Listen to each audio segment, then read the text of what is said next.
माता जी को ऐसे कृतज्ञता कि हम लोग सब आज यहाँ पर इकट्ठा हो पाए।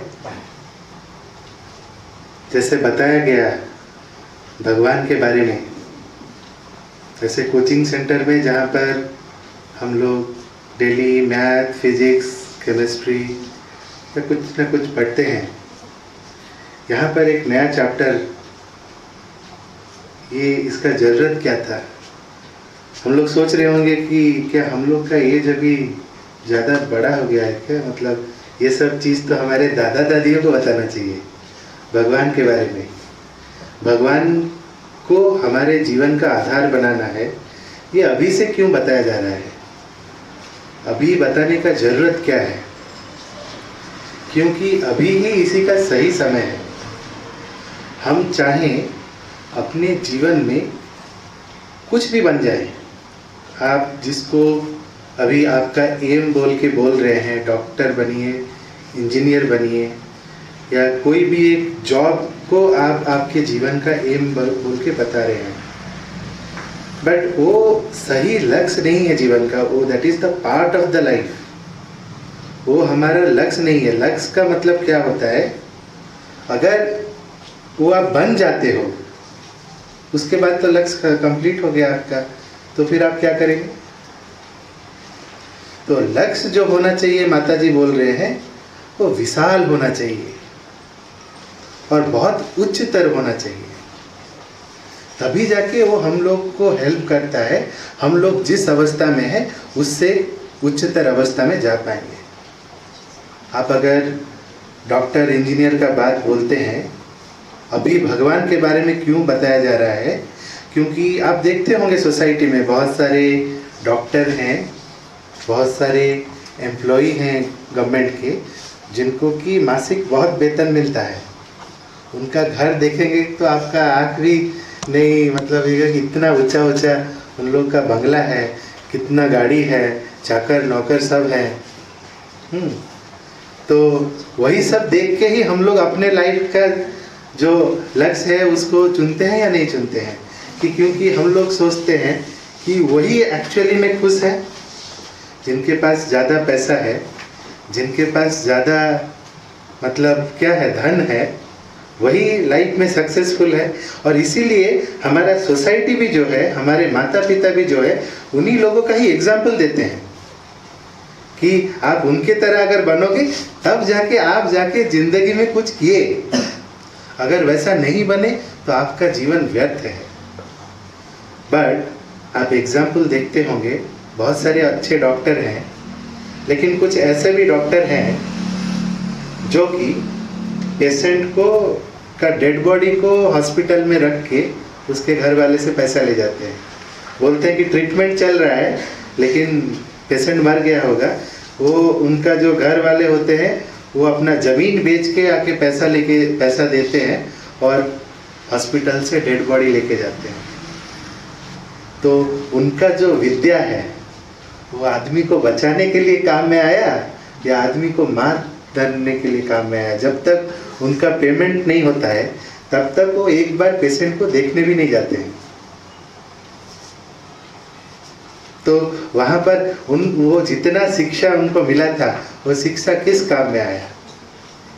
तो इसीलिए ही हम लोगों को भगवान का जो गुण है वो अपने अंदर प्रकाशित करना है। तभी जाके हम लोग जो बनेंगे, जो भी पोजीशन में रहेंगे, जो भी शिक्षा हम लोग को मिलेगा, उसका सही इस्तेमाल हम लोग कर पाएंगे।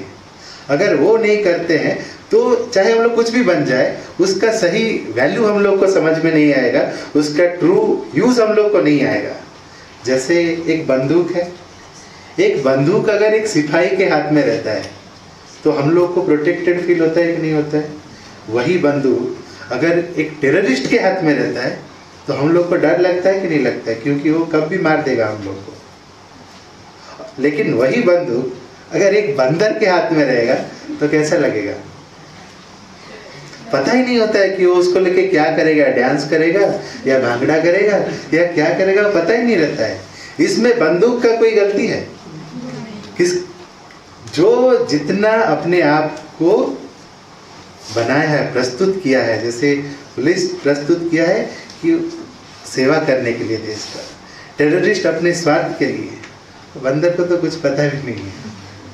तो हम लोग का प्रस्तुति उसी अनुसार होता है जितना हम लोग भगवान को सेंटर में रख के जीवन जीते हैं, क्योंकि वो हर वक्त सच्चाई का मार्ग हम लोग को दिखाते हैं। सच्चाई और एक उच्चतर जीवन के लिए हम लोग को प्रेरणा देते हैं। माता जी बोलते हैं कि अभी का जो सोसाइटी है, अभी का जो जनरेशन है, वो 3 चीज़ों के पीछे भागता है। देयर आर 3 इल्यूजन्स,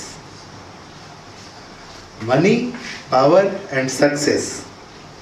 यही हम लोग का जीवन का लक्ष्य है। आप जो जो भी लक्ष्य बोल रहे हैं, ये लक्ष्य में ये 3 चीज आ रहा है या नहीं आ रहा है? Money, power, success. ये एक इल्यूजन है। इल्यूजन का मतलब आप समझते हैं? आप देख रहे होंगे है, लेकिन वास्तविक रूप में वो है नहीं। आप जितना भी उसको पाने का कोशिश करेंगे, वो एक ऐसा गड्ढा है जो कि कभी भरता नहीं है। तो वो उसके पीछे ना भाग के हम लोग अगर अपने आप को प्रस्तुत करेंगे, अगर अपने आप को उनके तरह मतलब भगवान की तरह बनाने के लिए कोशिश करेंगे, तो सक्सेस, मनी, पावर हमारे पीछे भागेगा। जैसे कैसे, अगर आप देखते हैं एक फूल है, जब फूल खिलता है, जो मधुमक्खियाँ रहती हैं, उनको क्या फूल इनविटेशन कार्ड देता है, मेरे पास आओ? देता है? नहीं देता है। वो लोग उसका जो खुशबू है वो इतना महकता है कि अट्रैक्ट होके चले आते हैं मधुमक्खियाँ। लेकिन अगर आप एक बाजार से प्लास्टिक का फूल लाएंगे और उसमें सेंट डालेंगे, उसी तरह उसी फूल का ही सेंट, मधुमक्खियाँ को मारने से भी वो आएंगे वो फूल के पास? कभी नहीं आएंगे। अभी जो जिंदगी हम लोग बनाने का कोशिश कर रहे हैं, यही प्लास्टिक के फूल की तरह ही बनाने का कोशिश कर रहे हैं। जैसे एक मैसेज पढ़ा गया माता जी का, ये जो है वो है माता जी श्री अरविंद जी के स्पिरिचुअल कोलैबोरेटर। तो वो जो बताए कि जो बेस्ट स्टूडेंट होता है वो दिखाने के लिए कोशिश नहीं करता है, वो बनने के लिए कोशिश करता है। तो वो अगर बन जाता है, ऑटोमेटिकली क्या होता है, उसको दिखाने का जरूरत नहीं होता है। तो अभी हम लोग को क्या बनना है, जो माताजी श्री अरविंद जी बोलते हैं, आज तक भगवान का हमारे साथ रिलेशन कैसा है? लेन देन का व्यापार है। जब हम लोग छोटे रहते हैं, अभी स्टूडेंट टाइम में, भगवान कब याद आते हैं? जब कल एग्जाम होता है, उसका पहला दिन का रात हम लोग को भगवान ही सबसे ज़्यादा याद आते हैं। क्या बोलते हैं भगवान को? देखो, मैं साल भर पढ़ाई नहीं किया, ये तुमको पता है, मुझको पता है, लेकिन तुम भगवान हो। आप अगर भगवान हो, आपके पास सुपर पावर है, तो वो पावर अभी आप कहाँ लगाएंगे? मेरा मार्ग बढ़ाने में, तभी जाके मैं मानूंगा आप भगवान हो। वैसे जब बड़े हो जाते हैं तो क्या बोलते हैं कि देखो, मेरा बेटे का नौकरी चाहिए है, मेरा जो नौकरी है, मैं जो नौकरी कर रहा हूँ, मेरे मम्मी पापा जो करते हैं, मेरे नौकरी में मुझको प्रमोशन चाहिए। और उसके लिए हम लोग भगवान को क्या देते हैं? प्रसाद देते हैं। बहुत अच्छा, नारियल नहीं देते हैं? नारियल देते हैं क्यों? कि देखो, जो भगवान है, इतना बड़ा सृष्टि बनाए हैं, उनके पास किसका शॉर्टेज था? नारियल भी नहीं था उनके पास, जो कि अगर हम लोग देंगे तो क्या होगा? उनको नारियल मिलेगा, तब जाके वो हम जो जो चीज़ बोल रहे हैं वो दे देंगे। लेकिन हम लोग समझते नहीं है, नारियल देने का भी एक तात्पर्य है। नारियल कैसा है? बाहर से बहुत सख्त है, अंदर से क्या है? नरम है कि नहीं? तो जब नारियल को हम लोग भगवान के पास तोड़ते हैं, उसका मतलब है कि मेरा अंदर जो सख्त है वो क्या है? मेरा क्या? अहंकार। मेरा जो ईगो है, ईगो का अगर फुल फॉर्म किया जाए, एग्जिट गॉड आउट, भगवान को लात मार के बाहर कर दो, उसका ही मतलब है ईगो। यही भगवान को हमारे अंदर से जो अलग कर देता है वो है ईगो। तो वो बहुत ही सख्त है हमारे अंदर। तो हम लोग जब नारियल तोड़ते हैं भगवान के पास, उसका मतलब क्या होता है कि हमारे अंदर जो अहंकार है उसको आप तोड़ दो। वैसे ही जब फूल देते हैं भगवान के पास, उसका क्या तात्पर्य है?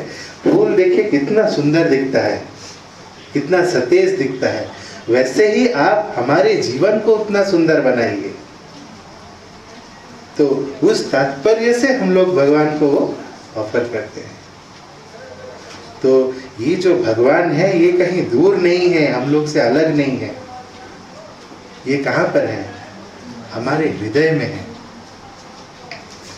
आप चाहे जिनको भी भगवान मानते हैं, जिन पे भी आप बिलीव करते हैं, हम ना सोचे कि वो हमसे अलग हैं, कहीं ऊपर बैठे हैं। हम लोग अगर गलती करते हैं तो सजा देते हैं, कुछ अगर अच्छा कर देते हैं या तो फिर अच्छा चीज दे देते हैं, इसीलिए हम लोग को भगवान का जरूरत है।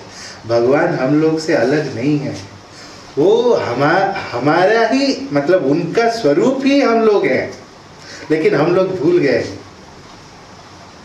और वो याद दिलाने के लिए वो बार बार धरती में आते हैं कि देखो आपका जो काम है वो ये नहीं है कि हम लोग अगर आदमी देखते हैं, हम लोग कैसे जानवर लोगों से अलग हैं। जानवर भी तो क्या करता है, अपने पैदा होता है, खाने के लिए शिकार करता है, फिर बच्चा पैदा करता है, एक दिन मर जाता है। उसी टाइप का जिंदगी के लिए हम लोग यहाँ पर आए हैं क्या, इंसान बन के? तो हम लोग को इंसान का जीवन क्यों मिला? हम लोग का लक्ष्य वो नहीं है। हम लोग का जो लक्ष्य है कि हमारे अंदर जो भगवान है उनको आविष्कार करना, उनसे संयुक्त होना। अगर हम लोग उनसे संयुक्त हो पाए तो ही जाके हमारा जीवन वो सुंदर बना देंगे। और ये सिर्फ हम लोग बोलने के लिए बोल देते हैं कि भगवान कहाँ पर है, हृदय में है और भगवान चारों तरफ है, ये सुने हैं इसीलिए बोल देते हैं। कभी उनको अपने अंदर ढूंढने के लिए कोशिश किए हैं? कभी उनसे बात करने के लिए कोशिश किए हैं? आप जैसे आपके दोस्त के साथ बात करते हैं, वैसे ही हमारे हृदय में जो भगवान है, भगवान ही हमारे परम मित्र हैं। क्यों मित्र है? कि उनको हम लोग अपना मन का सब कुछ बोल सकते हैं। और जब भी कोई मुसीबत आता है, सबसे पहले कौन हमको हेल्प कर सकता है? भगवान ही कर सकते हैं। आपको मम्मी पापा को भी एक फ़ोन करना पड़ेगा, उनको फिर यहाँ से आना पड़ेगा मतलब वो प्रॉब्लम को सॉल्व करने के लिए, लेकिन भगवान तुरंत वहाँ पर कुछ ना कुछ व्यवस्था कर सकते हैं। वो एक ऐसे मित्र हैं जो कि कभी भी हमारे साथ नहीं छोड़ते हैं, लेकिन वो विश्वास के साथ उनको ढूंढने के लिए हम लोग को प्रयत्न करना पड़ेगा। जैसे किया था एक छोटा सा बच्चा था, उसका हार्ट में प्रॉब्लम था। और उस एरिया के, ये एक सत्य घटना है, उस एरिया के कोई भी डॉक्टर उसका ट्रीटमेंट नहीं कर रहे थे। सभी मना कर दिए कि मैं ये ट्रीटमेंट नहीं करूँगा, क्योंकि अगर ट्रीटमेंट किया जाएगा तो ये बच्चा श्योर मर जाएगा। लेकिन एक ऐसे रेपुटेड डॉक्टर थे जो कि उसका केस लिए, वो वहाँ के बहुत ही फेमस डॉक्टर थे, और वो भगवान को कभी भी बिलीव नहीं करते थे। उनको अपना साइंस पे ही, अपना डॉक्टरी विद्या पे ही बिलीव था। वो उसका केस लिए। अभी वो बच्चे का ट्रीटमेंट होने वाला है, उसको एनेस्थेसिया दिया जाएगा, उसके बाद वो अचेत हो जाएगा। तो बेड पे लेटा हुआ है, डॉक्टर आए उसके पास। वो डॉक्टर को बोलता है कि देखिए, मेरी माता जी हर दिन मुझको बोलती हैं कि मेरे हृदय में भगवान है। अभी आप मेरा हार्ट का सर्जरी करोगे, मतलब मेरा हृदय को आप खोलोगे। जब आप हृदय को मेरा खोलोगे तो वहाँ पर आपको कौन नजर आएंगे? भगवान नजर आएंगे। तो जब आपको भगवान नजर आएंगे, उनको प्रार्थना करना कि हे भगवान मुझको बचा ले। तो ये डॉक्टर हंसने लगे, बोले कि मैं आज तक हजारों ऑपरेशन कर चुका हूँ, कितना हार्ट में सर्जरी कर चुका हूँ बोल के, ये बच्चा मुझको बता रहा है कि इसके हृदय में भगवान है। वो हंसने लगे और अपना ट्रीटमेंट शुरू किए। लेकिन ट्रीटमेंट में, मैं बार बार बोल रहा हूँ कि एक सत्य घटना है, ये ट्रीटमेंट में एक ऐसा सिचुएशन आया जबकि वो बच्चा मरने वाला है। डॉक्टर का कोई भी विद्या, कोई भी साइंस वो बच्चे को नहीं बचा सकता है। डॉक्टर उसके चेस्ट में प्रेस करते जा रहे हैं, लेकिन ये बच्चे का हार्ट बीट धीरे धीरे धीरे धीरे स्लो होता जा रहा है।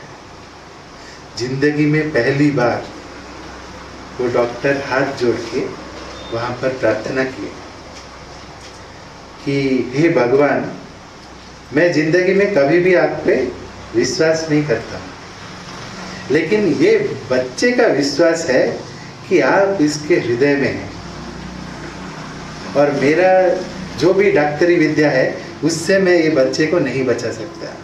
अगर वाकई आप इसके हृदय में हैं तो मैं आपको हाथ जोड़ के प्रार्थना करता हूँ कि बच्चे को आप बचा लो। ये प्रार्थना कंप्लीट होने के बाद इमीडिएटली जो हार्ट बीट धीरे धीरे धीरे धीरे कम हो रहा था वो धीरे धीरे अप होके स्टेबल हो गया और वो बच्चा बच गया। और उसके बाद से वो डॉक्टर जब भी मतलब ट्रीटमेंट करने जाते थे वो हर वक्त प्रार्थना करते थे कि भगवान, आप ही ट्रीटमेंट कर रहे हो, मैं आपका एक यंत्र हूँ, मैं कुछ नहीं कर रहा हूँ, आप ही मेरे से ट्रीटमेंट करवा रहे हो। ये अनुभव मेरा जैसा कभी भी नहीं हटे। तो वैसे ही हम लोग भी भगवान के ही यंत्र हैं, उनके ही प्रकाश का एक माध्यम है। भगवान तो हर जगह पर है, जैसे ये इलेक्ट्रिसिटी ये वायर में हर जगह पर है या नहीं है, लेकिन हर जगह पर प्रकाश दिख रहा है क्या आपको? क्यों नहीं दिख रहा है? कहाँ दिख रहा है?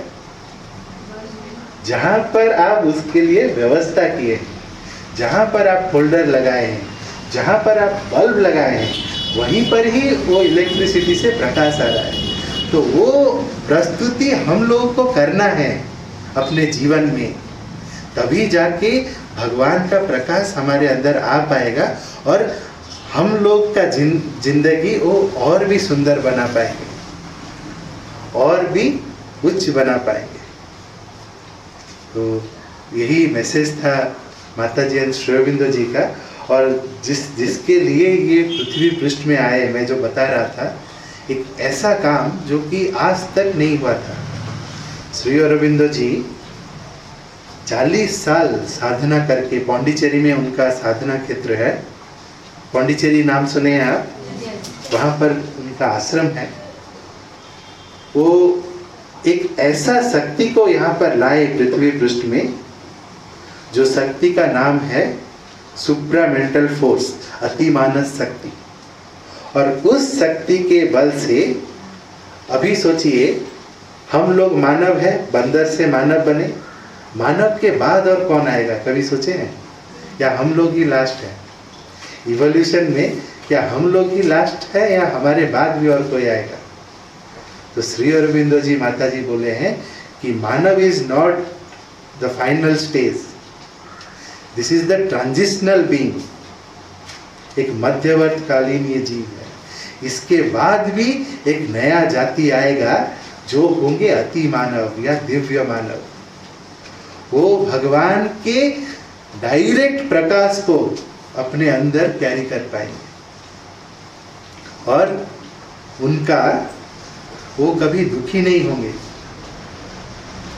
उनको कभी बीमारी नहीं होगा, वो कभी बूढ़ा नहीं बनेंगे, वृद्धत्व भी उनको नहीं होगा, वो जो नया जाति आएंगे।